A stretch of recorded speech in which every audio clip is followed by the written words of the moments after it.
My journey into Cannon County history started when I was working on our family genealogy. There's a cemetery next to where my Uncle Dewey and Aunt Mildred lived, the Gaither Cemetery. We had gone up there looking for the headstones of Ma Bryson's parents. I took a photograph of the stone and went home, but with a little more research I discovered that I was related to more of the Ma and Pa Dobbs that are buried there. So after our second trip up this hill, Darlene and I went back, and while she chalked the stones, I took photographs of every stone we could find. At the time, I was having a little trouble with my computer, so I created a website just for myself to store the photos. But somehow, a few of the ladies from church found the website, and all I heard back was, "Don't stop. We can't get out and walk to these places anymore, and we love looking at the pictures." I don't know how you say no to that, so I continued going to the other cemeteries, and that's how the Cannon County Cemeteries Project got its start. Right now, there are around 140 on the website that are listed on the county map, and a little over 35 that aren't listed. Once you click on a cemetery, another page opens and shows you the number of the cemetery as it's listed on the website and the county map. It has a photograph of the overall cemetery. It gives the name and description of the cemetery. It also shows the date that I completed the cemetery along with the date that the Lewises completed the cemetery for their book. I added both of these dates so that if you wanted to, you could compare them to see what can no longer be found or what may have been added. It also gives the GPS coordinates. It shows an aerial view of where the cemetery is located. It has an interactive map that you can use to increase or decrease to show more of the roads in the area. It has a photograph of every stone, and if a photograph has been submitted or found of the individual, it's shown beside the stone. There's also a tab for death certificates and inquests done before 1904, like this one for Harmon Merritt, who died on August the 14th, 1850. It was determined that he came to his death by the visitation of God by lightning. Or this one for Daniel Grant, a transient man who drowned himself in the limits of this county. Once they examined his body, they determined that he had no money, and the court ordered German Gossett to make a coffin for him. Now, while visiting all these places, it was hard not to admire how beautiful our county really is, so I began taking photographs, but I didn't have a way to share them with anyone other than my family. This is how the Cannon County Photos Facebook page got its start. Myself, along with Darlene Toddy and Kim Kuhn, make up the individuals who post as Cannon County Photos, and we also receive submissions from other people in the county. The Cannon County Photos page has over 3,200 fans in 22 countries that speak 11 different languages.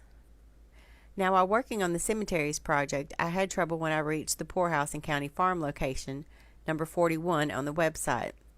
There was almost no information to be found, and I actually had trouble finding people who knew about both locations. I finally found 3 individuals who could tell me a little about the locations, the houses, and the cemeteries, but almost nothing about the people who were buried there. That's when I started the research. This book lists over 650 names of those involved with both locations, including commissioners, committee members, superintendents, drivers, coffin makers, orphans, and paupers.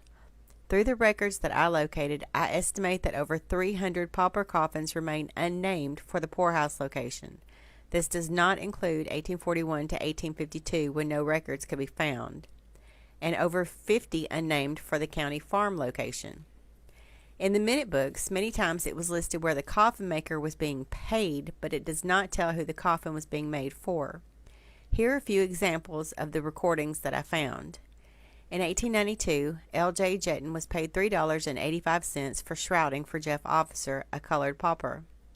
L.B. McFerrin was paid $5.15 for shrouding for William Lord. R.S. Robinson was paid $14.50 for pauper coffins for 4 children and 1 pauper coffin for Albert Dillard's daughter, along with work on the courthouse. William Bragg was paid $8.55 for taking Susan Clark to the asylum. In 1895, E. and J. Stevens were paid $16 for 4 pauper coffins. In 1897, G.W. Espy was paid for a pauper coffin and shrouding, while John Wilson was paid $2 for a pauper coffin. In 1898, S.M. Patton was paid $6 for 2 pauper coffins. The minute books listed the names and sometimes the ages and afflictions for the residents of these locations, and oftentimes they were called inmates, although they were never in jail. One example of how the county responded to a pauper death is that of Sarah J. Good. She passed, and the court determined that the necessary things were to be paid for by the county so that she could be buried in a decent manner. It also contains information from death certificates for both locations. The poorhouse was located off Sunny Slope Road. The top arrow shows the location of the caretaker's house. The house that sits down in the valley now was the house built by Estelle Reed's father when he bought the county farm before it was moved to Braxton. Behind that house, you can see the clearing before the tree line, and this is where the pauper cabins dotted the hillside. Current GPS maps show that the trees are starting to take over the area. Farther down in the next clearing is where the cemetery is located. There's an electric pole in the general location now, but there used to be a tree that marked the area before it died. The county farm was located in Braxton, now Reedville, on Bradeville Road. Dr. Holland's house is where the main buildings were located. There is still one original building remaining, and it's located behind his garage. In the upper left corner, you can see the tree line that follows the river, and this is where the cabins were located. The cemetery is located on the other side of the highway and up to the tree line. Mr. Knox remembers when you could still see the fieldstones that mark the graves, and he feels more than certain that when the new road was put in, it was placed over several of them. Now, while going through all these documents and articles, I kept finding some very interesting stories. While I was at work, I would share them with some of my customers. It was suggested that I put them in a book of their own, and this is how the murder, moonshine, and general mayhem in Shotgun County got its start. You can read about the robbing of the Melton Bank or the Auburn Bank all 3 times, the county's only known lynching of Tom Lillard, the death of well-known moonshiner Cooper Melton, to stories of convicted murderers like that of Albert Jetton, and Dillard Warren, who became the first convicted murderer that the governor had ever visited in the history of the state. His trial began in February of 1899, and he became the only man to be legally hung in Cannon County on September the 27th, 1900. The photos showed Dillard, one from a newspaper article, the state prison in Nashville, Governor McMillan, a photo of Dillard's house in Shinbone Hollow. He had been convicted of killing L. Evans, who lived in Seals Hollow. After the closing of the Civil War, there were 18 legal distilleries in the county. This quickly changed during the Prohibition years when the locals believed that there were more than 100 illegal stills. Many times it was more of neighbors telling on one another than the sheriff actually catching them. Like in 1882, when Burt Willard, who had been sworn in, stated that he saw 2 boys at the Auburn meeting. He thought he was drunk. He was telling on Jim Sellers and says that George Smith and Owens was with him. Or Bob Pinkerton, who had been sworn in, stated that Charlie Tolbert bought whiskey, and even told on himself that he had bought half a gallon of whiskey from Bragg's drugstore, and that William Haley was staggering around like he does when he gets drunk. But there's not only drinking in the mayhem chapter. We can't forget about Polly Ratley. She had been charged with having a house of bad repute. She entered a plea of guilty and was fined $1. But apparently Polly wasn't very good at her job, though, because she couldn't pay the fine and was sentenced to the workhouse. And what about Mary Fletcher? She had been sworn in and said that she saw William Spurlock and Florence Burton calculating in the house. She said that Florence kept a whorehouse, and that she had seen Ruth Taylor and Bina Jones on the bed together. Now, is it just me, or does it make you wonder what Mary Fletcher was doing in what she called a whorehouse to begin with? You may have also wondered how our county got the nickname of Shotgun County, and here are just a few examples out of literally hundreds of reasons why. In 1892, Mrs. John Pendleton shot Robert Milligan in the head with a shotgun. In 1893, Anderson Arnold killed James Bryant with a shotgun. In 1911, Dr. Brennan pulled the trigger of the shotgun with his toe. In 1930, Markham entered with a shotgun and asked Prater if he wanted to die, to which the latter replied with a negative. In 1961, 2 men are injured in a shotgun duel. In 1967, Sheriff Simpson told of 3 men entering the club, one with a shotgun. One of the things that I found while researching was a petition from Emily F. Mills. Emily was a free woman of color petitioning the court to stay in Cannon County with her 4 children. I was completely ignorant of why she would have to petition the court and confused by it, but I continued on with my research. Emily refused to be forgotten, though, and once I finished my book, I went back to searching for information, but never found more. I did try to educate myself on Emily's situation, though, and what I found was that in 1831, our state government mandated that emancipated slaves had to immediately leave the state, and this is why she was petitioning the court. It was also the reason that Peyton and Hal Hayes entered a bond of $2,500 on her behalf. It was all under the condition that she and her 4 children not become a county charge, that they keep the peace and to be of good behavior to all white persons, and they could stay as long as none of these conditions were violated. That's when I realized how hard it is to find information on the black families in this and all other areas, and it's also the reason that searching for Emily was started. The book begins in 1811 with the last will and testaments and deeds written before the county was formed and then carried out in our county. There are, of course, no full names for the slaves, but the slave owner names have been included. Like in 1811, the last will and testament of James W. Odom, Jr. gave to his beloved wife 2 slaves, Charity and Harry. In 1814, Peter Dribble deeded to William Campbell a Negro boy named Randall, about 4 years old. In 1817, John Bankhead deeded to Robert Barton 3 Negro slaves, Nancy, who was 28, and her 2 daughters, Nancy and Amy. And in 1829, the last will and testament of Richard Sandridge deeded to his sister, Nancy Dickinson, his Negro woman, Fanny, and her child. His will also listed other slaves in other locations: Louisa, Huldah, Eliza, Pamelia, Milton, Dabner, Nellie, Zat, Old Nellie, Susan, and Tom. In 1830, President Jackson enacted the forced Indian removal of the 5 civilized tribes. This removal was later known as the Trail of Tears. This map shows the trail through Middle Tennessee, with the red dot being Woodbury. Enslaved blacks of the Indians traveled with them. They hunted, chopped wood, nursed the sick, washed clothes, cooked, guarded the camps at night, and hiked in front to clear paths. At the beginning of the 19th century, the number of enslaved blacks to Indians was around 600, although at the time of the removal they owned closer to 1,500. The Creeks, Choctaws, and Chickasaws held around 3,500 enslaved blacks across the 3 nations. These are 2 of the colored troop records out of several in the book. One is for James Gaither, who was 18 years old, and one for Sims McKnight, who was 22. They had both been born in Cannon County and shown as farmers before enlisting. There are numerous photographs submitted and many records, including census records, slave schedules, mortality records, World War I and II registration records, and much more. Men of Justice was my next book. I used the minute books, magistrate books, and town records of Woodbury and Auburntown to find the names included, along with help from City Hall and the police department. This book lists the names from 1836 to 2018. That includes all the sheriffs, over 800 deputy sheriffs, over 650 constables, over 500 justices of the peace, rangers, and magistrates.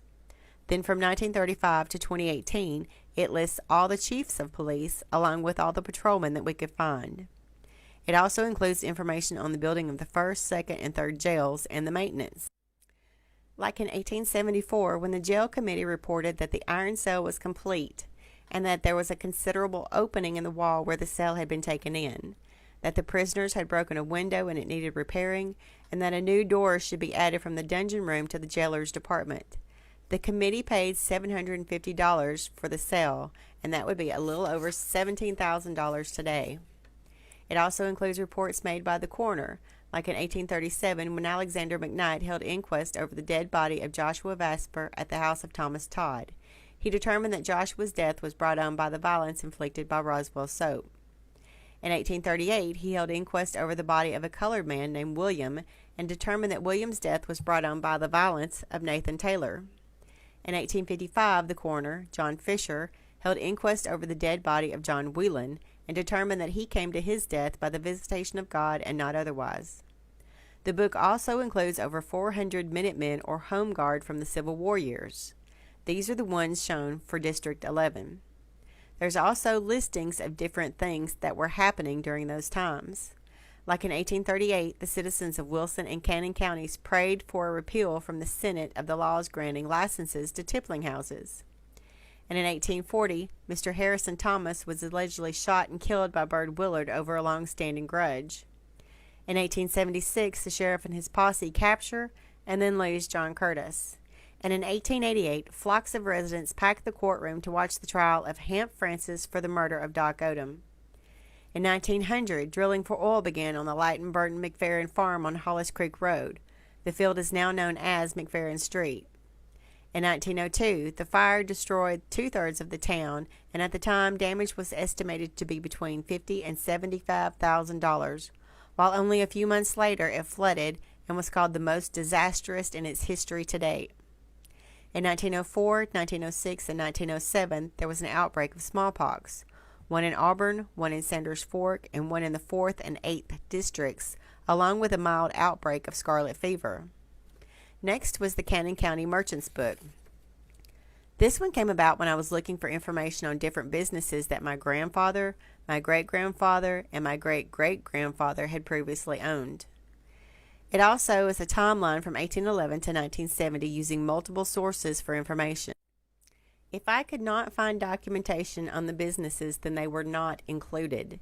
You won't find something like Jim Bob ran a business back in the 20s around River Road.